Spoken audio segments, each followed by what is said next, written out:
ఆలోచిస్తూ ఉంటారు. మీరు చెప్పినటువంటి ప్రధాన హామీలన్నీ ఏదైతే ప్రభుత్వానికి ఎక్కువ ఖర్చు అవుతాయో దానికి సంబంధించి ₹1 కూడా విడుదల చేయలే. ముఖ్యంగా ఏంటంటే ప్రతి ఒక్క మీరు చెప్పినటువంటి సూపర్ 6లో ప్రధానమైనటువంటిది అన్నిటికంటే ఎక్కువ డబ్బులు ఖర్చు అయ్యేటువంటి స్కీము ప్రతి 18 సంవత్సరాలు నిండినటువంటి ఆడవారికి నెలకు 1500 చొప్పున సంవత్సరానికి 18,000 ఇస్తానని చెప్పారు. ₹1 దీనికి సంబంధించి ఇప్పటి వరకు రిలీజ్ చేశారా? ఈ యొక్క ప్రభుత్వ పెద్దలు చెప్పాలా, మీరు చెప్పినటువంటి సూపర్ 6లో అత్యధిక వ్యయం అయ్యేటువంటి స్కీము ఇది కాదా? దీనికి ఏమైనా ₹1 ఖర్చు పెట్టారా అని చెప్పి నేను అడుగుతున్నాను. మీకు చిత్తశుద్ధి ఉంటే చెప్పాలా. రెండవది, దీని తర్వాత డబ్బులు ఖర్చు అయ్యేది ఉపాధి కల్పిస్తాము. ఉపాధి కల్పించలేనటువంటి పరిస్థితుల్లో రాష్ట్రంలో ఉన్నటువంటి నిరుద్యోగులందరికీ ₹3,000 చొప్పున ప్రతి నెల ఇస్తామని చెప్పారు. సూపర్ 6లో భాగమే కదా ఇది, మీరు చెప్పినటువంటి సూపర్ 6ఏ కదా. ఈ పథకానికి సంబంధించి ఎక్కడైనా ఒక రాగినయా పైస నిధులు మీరు ఇంతవరకు విడుదల చేశారా అని చెప్పి నేను అడుగుతున్నాను. లేదు. సంవత్సరానికి 20,000 రైతుకి ఇస్తా అని చెప్పావు. ఈరోజు 1.5 సంవత్సరం 30,000 రావాలా? ఇంతవరకు నువ్వు ఇచ్చిన ₹5,000. ఈ ₹5,000 తర్వాత ఈ రాష్ట్రంలో ఉన్నటువంటి రైతులకు ఎప్పుడూ లేనంత దయనీయమైనటువంటి పరిస్థితి. వాళ్ళు పండించినటువంటి ఏ పంటకు వాళ్ళు ఏ పంట పండించినా గిట్టుబాటు జరగలేదు.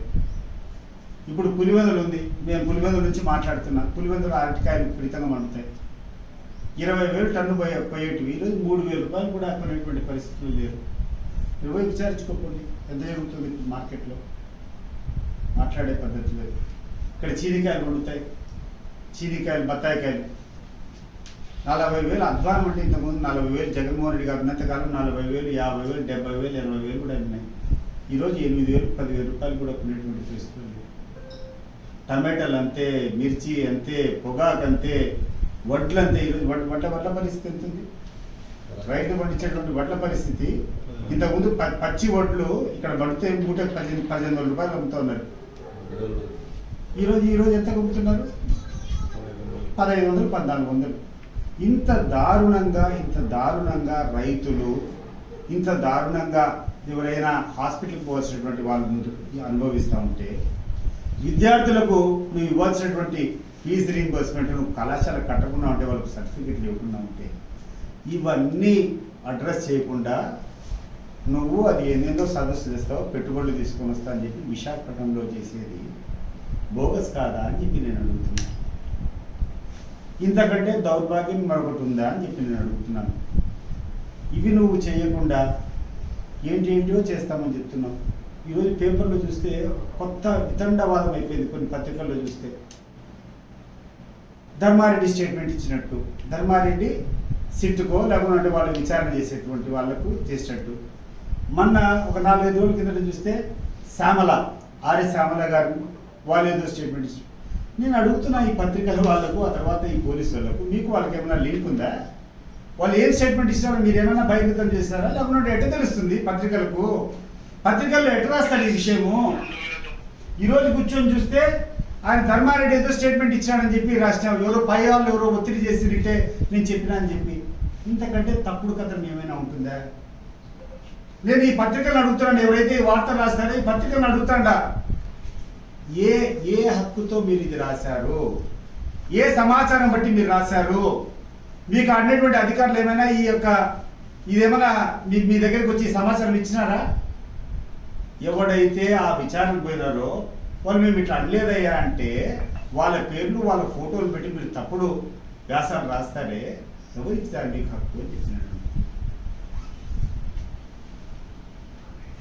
ఈరోజు ముఖ్యంగా లోకేష్ గారు బీహార్లో ప్రచారానికి పోయినాడంట. దేనికోసము? ఎన్డీఏ పక్షాన ఎన్డీఏ పార్టీని గెలిపించేదానికి లోకేష్ గారు బీహార్కు పోయి ప్రచారం చేసి వచ్చినాడు. అయ్యా లోకేష్, నువ్వు పుట్టి పెరిగినటువంటి జూబ్లీ హిల్స్లో ఎన్నికలు జరిగింది. నువ్వు పుట్టి పెరిగినటువంటి జూబ్లీ హిల్స్లో బీజేపీ పార్టీ పోటీ చేసింది. నువ్వు పుట్టినావు ఆ నియోజకవర్గంలోనే జూబ్లీహిల్స్లో నువ్వు పుట్టేప్పటి నుంచి ఇప్పటి వరకు కూడా నీ కుటుంబం అంతా కూడా అక్కడనే ఉన్నారు. మరి అక్కడ బీజేపీ పరిస్థితి ఏంటి సార్? 17,000 ఓట్లు వచ్చినాయి. నువ్వు కానీ మీ తండ్రి కానీ మీరు ఎవరైనా ప్రచారానికి పోయినారా? ఇంకొక ఆయన పెద్ద ఆయన ఉన్నాడు మాకు ఈ కడప జిల్లాలో, ఒక పెద్ద బీజేపీ నాయకుడు అని చెప్పి, బీజేపీ ఎమ్మెల్యే. ఏమన్నా మాట్లాడితే పులివెందులకు వచ్చి పులివెందులలో చూస్తా అంటాడు. అయ్యా ఆదినారాయణ రెడ్డి గారు, నువ్వు దాదాపు సగం టైము హైదరాబాద్లో ఉంటావు, జూబ్లీహిల్స్ ప్రాంతంలోనే ఉంటావు. నీ పార్టీ అడిగి నిలబడింది, నీ పార్టీ అభ్యర్థి అడిగాడు దీపక్ రెడ్డి అని చెప్పి బీజేపీ పార్టీ. నీకు ఏమాత్రం కథ ఉన్నా కూడా అది ఎందుకు పోయి ప్రచారం చేయాల? ఎక్కడన్నా ఒక ఫోటో క్లిప్పింగ్ ఉందా నువ్వు చేసేటట్టు? కేవలం మెప్పు పొందేదానికి, ఇక్కడటువంటి అధికారంలో ఉన్నటువంటి పార్టీలు మెప్పించేదానికి ఒక ప్రచారం, ఎక్కడైతే గెలుస్తుందని తెలుసో అడిగిపోయి ఫోజు కొట్టి మా వాళ్ళనే గెలిచింది అని చెప్పి మేము అడిగిపోయి ప్రచారం చేస్తామని చెప్పేటువంటి పరిస్థితులు ఉన్నప్పుడు స్ట్రైట్గా ఒక్కటే క్వశ్చన్ అడుగుతున్నాను నేను చంద్రబాబు నాయుడు గారిని, ఆ తర్వాత లోకేష్ను, ఇద్దరిని. లోకేష్ ఏమో పోయినాడండి బీహార్కు, వీళ్ళకి హిందీ రాదు, ఆ హిందీలో ఈయన చూసి ఓటేసేవాడు లేడు.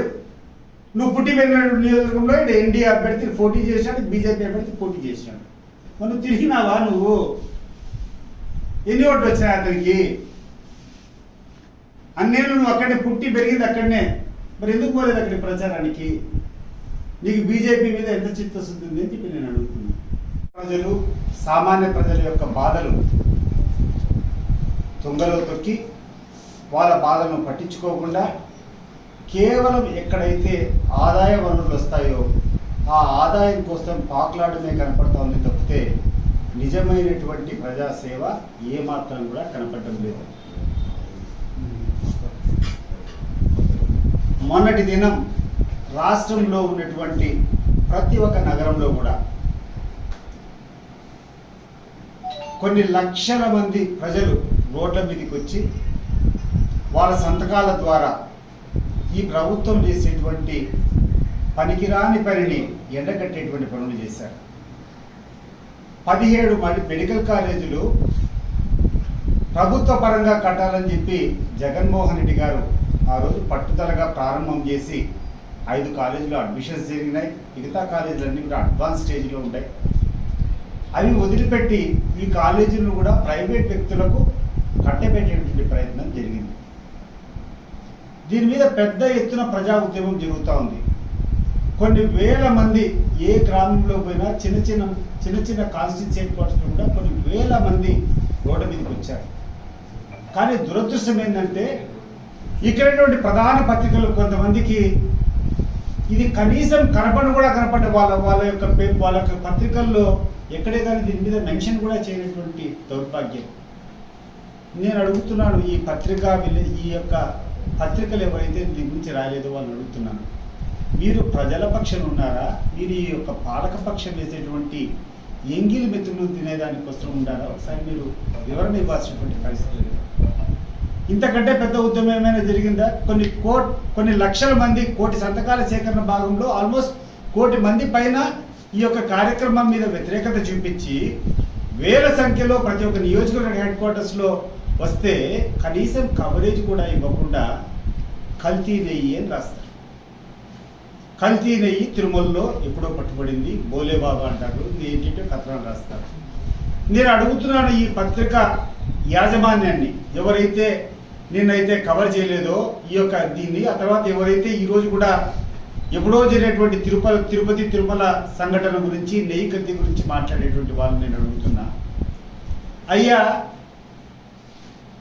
ఈ యొక్క ప్రభుత్వం బీజేపీతో మిత్రపక్షం. బీజేపీ వాళ్ళు గోవధను చాలా తీవ్రంగా వ్యతిరేకిస్తున్నారు. అక్టోబర్ 3వ తారీఖున ఈ ఆంధ్ర రాష్ట్రంలో విశాఖపట్నంలో 2 లక్షల కేజీల గోమాంసం ఆడ పట్టుబడింది. ఏం చర్యలు తీసుకున్నారు? ఈ పత్రికలు ఏం రాసేదని మీద నేను అడుగుతున్నాను. మీ యొక్క నిజస్వరూపం బయటపడతా ఉంది. మీరు ఏదో తిరుపతిలో లడ్డులో వాడేటువంటి నెయ్యి కల్తీ అయిందని చెప్పి రాసేటువంటి వ్యక్తులు ఈరోజు అక్టోబర్ 3వ తారీఖున పట్టుకున్నారే 2 లక్షల కేజీలు విశాఖపట్నంలో ఒక కోల్డ్ స్టోరేజ్లో ఆనందశ్రీ అనేటువంటి కోల్డ్ స్టోరేజ్లో 2 లక్షల గోమాంసం పట్టుకున్నారు. ఎంతమందిని అరెస్ట్ చేశారని చెప్పి మీరు ఎవరైనా ప్రశ్నించారా? ఈరోజు మీరు చేసేటువంటి ఒత్తిడి వల్ల, రాజకీయ ఒత్తిడి వల్ల ఒక సర్కిల్ ఇన్స్పెక్టర్ ఈరోజు ఆత్మహత్య చేసుకున్నాడు. మీరు గట్టిగా ప్రలోభ పెట్టుకొని తప్పుడు స్టేట్మెంట్లు ఇమ్మని చెప్పి మీరు మాట్లాడేటువంటి విధానం చూసుకొని తీవ్రమైనటువంటి కలత చెందినటువంటి ఒక అధికారి ఈరోజు ఆత్మహత్య చేసుకున్నాడు. ఆ కుటుంబానికి ఏం చెప్తావు? ఏం చేస్తున్నారు మీరు? నేను అడుగుతున్నాను. రాష్ట్రంలో అన్ని రకాల ప్రజలకు ఉపయోగపడేటువంటి పనులన్నీ ప్రశ్న పట్టిపోయినాయి. ఈరోజు వైద్యం చేసుకోవాలంటే ఏ నెట్వర్క్ హాస్పిటల్కి పోయినా కూడా మాకు ఇచ్చేటువంటి బకాయిలు మాకు ఈ ప్రభుత్వం నుంచి రాలేదు, మేము చేయమని చెప్పి పోతూ ఉంటే సామాన్య పేషెంట్ అంతా డబ్బు కట్టుకోలేక వాళ్ళకు ఉన్నటువంటి ఆభరణాలు, వాళ్ళకు ఉన్నటువంటి తాలిగుడ్లు సైతం కొదవ పెట్టుకొని వైద్యం చేయించుకుంటారు. మీకు కనపడలేదా ఇది? ఈరోజు ఈ రాష్ట్రంలో ఉన్నటువంటి రైతులు పడుతున్నటువంటి ఇబ్బంది, సంవత్సరానికి 20,000 ఇస్తా అని చెప్పినావు. నువ్వు అధికారంలోకి వచ్చి 18 నెలలు అయిందంటే 30,000 రూపాయలు నువ్వు ఇవ్వాలి రైతులు. 5,000 రూపాయలు ఇస్తావు, మిగతాది ఎప్పుడు ఇస్తావు చెప్పడం లేదు. ఏమిటి దారుణం అని చెప్పి అడుగుతున్నాం. ఇంత దారుణమైనటువంటి పరిస్థితులు ఈ రాష్ట్రంలో ఉంటే ఈ రాష్ట్రంలో ఉన్నటువంటి ముఖ్యమంత్రి పెట్టుబడులు తెస్తానని చెప్పి విదేశాలకు పోతాడు. ఆయన కొడుకు కూడా పెట్టుబడులు తెస్తానని చెప్పి విదేశాలకు పోతాడు. ఈరోజు ప్రజల దృష్టిని అంతా మళ్లించేదానికోసం విశాఖపట్నంలో అది ఏదో ఒక పెద్ద కార్యక్రమం. ఏం కార్యక్రమం అది? పెట్టుబడులు తెచ్చేదానికోసం భాగస్వామ్య సదస్సు అని చెప్పేసి ఈరోజు పెడుతున్నాం. నేను అడుగుతాంటే ఏం భాగస్వామ్యం చేస్తావు? గతంలో వచ్చినటువంటి పథకాలకు, గత ప్రభుత్వంలో వచ్చినటువంటి దాంట్లకు ఆదాన్ని అంతకుముందే వచ్చి సంతకం చేసుకున్నాడు. ఇక్కడ డేటా సెంటర్ పెట్టేదానికి దానికి కొత్తగా చొక్కా దొరికి గూగుల్ డేటా సెంటర్ అని మాట్లాడుతున్నాం. ఎవడూ సంతకం పెట్టినటువంటి గూగుల్ ఆర్టిఫిషియల్ ఇంటెలిజెన్స్ దానికి క్వాంటమ్ వ్యాలీ అని చెప్తున్నావు, తెచ్చిన పెట్టుబడులు అంటున్నావు. ఎక్కడన్నా ఒక అగ్రిమెంట్ చూపిస్తావా? వాళ్ళు క్వాంటమ్ వ్యాలీ ఇక్కడ తెస్తున్నాం, ఇక్కడ పెడుతున్నాం అని దానికి ఎక్కడన్నా ఒక అగ్రిమెంట్ ఉందా? ఏ మాత్రం వాస్తవం లేనటువంటి విషయాలన్నీ ప్రజలకు వాళ్ళు పడుతున్నటువంటి ఇబ్బందులను పక్కదావ పట్టించే దానికోసము ఎంత తెలివిగా ఈ రాష్ట్ర ప్రభుత్వం చేస్తూ ఉందంటే అసలు ఆలోచన చేస్తానికి కూడా వీలైనటువంటి పరిస్థితి. ఇవన్నీ వదిలిపెట్టి రకరకాలు ప్రతిరోజు ఏదో ఒకటి డైవర్ట్ చేయడం, అబద్ధాలు రాయడం ఎంత నికృష్టంగా ఉన్నాయంటే వీళ్ళు చేస్తున్న చూస్తే. హిందూతత్వము లేకుంటే పవన్ కళ్యాణ్ ఆ రోజు పోయి మెడికల్ అడిగినాడు కొండపైకి, తిరుమల కొండపైకి ఎక్కి, పవన్ కళ్యాణ్ గారు నువ్వు పోయి మొత్తం కలుషితం అయిపోయింది, ఈ తిరుపతి లడ్లంతా కలుషితం అయిపోయినాయి, ఇక్కడంతా ఏదో చేసిన తప్పు జరిగింది, అపరాధం అని చెప్పి మెట్లు కడిగినటువంటి పవన్ కళ్యాణ్ గారు ఈరోజు 2 లక్షల కేజీలు గోమాంసము విశాఖపట్నంలో బయటపడింది. కడుగుతావా విశాఖపట్నాన్ని అంతా? ఎప్పుడు కడుగుతావో అడుగుతాడా నిన్ను? ఆ రోజు అంత పెద్ద రక్తార్థం చేసినావు, దానికి ఎంతో కాషాయం వేసుకున్నావు, కాషాయం బట్టలు వేసుకున్నావు, మొత్తం హిందూ సనాతన ధర్మం అన్నావు, ఎన్నెందో మాట్లాడినావు. సనాతన ధర్మంలో గోవధ చేస్తూ ఉంటే నీ రియాక్షన్ ఏంటి? ఈరోజు ఎంతమందిని అరెస్ట్ చేశారు? ఆ యొక్క కోల్డ్ స్టోరేజ్ వాళ్ళని ఇంతవరకు అరెస్ట్ చేశారా అని చెప్పి నేను అడుగుతున్నాను. ఇవన్నీ బట్టి ఒకటి ఏమర్థమవుతుందంటే ఈ ప్రభుత్వానికి ఎటువంటి చిత్తశుద్ధి ప్రజల పట్ల కానీ నిజమైనటువంటి సమస్యల పట్ల లేదు. ఏదో కొత్తగా వచ్చి నాలుగు పదాలు తెలుసుకుంటాడు ప్రభుత్వంలో.